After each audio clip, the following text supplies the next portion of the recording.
జిల్లాలో ఎల్పిజి సిలిండర్స్కి సంబంధించి మరి ప్రజల్లో అయితే కొన్ని భయాందోళనలు ఉన్నాయి. సప్లై సరిగ్గా లేదు, ఆ, మరి డెలివరీలు కూడా లేట్ అవుతుంది, ఇవ్వడం లేదు అనేది ఒకటి. తర్వాత కమర్షియల్ సిలిండర్స్ స్కేర్సిటీ ఉంది అనేది ఒకటి.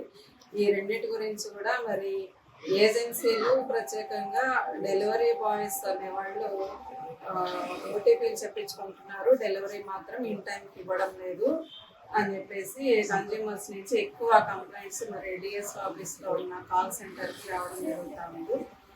ఇవి ఏజెన్సీలన్నింటినీ కూడా మరి ఇన్స్పెక్షన్ చేసే దీంట్లో భాగంగా ఈరోజు మండలం విజిట్ చేయడం జరిగింది. మండలంలో 3 గ్యాస్ ఏజెన్సీలు 3 కూడా విజిట్ చేశాము. ఇప్పుడైతే ప్రస్తుతము సప్లై అనేది డొమెస్టిక్ కానివ్వండి 100% వస్తుంది. ఎవరికి కూడా ఆందోళన అవసరం లేదని చెప్పేసి ముఖ్యంగా తెలియజేస్తున్నాము.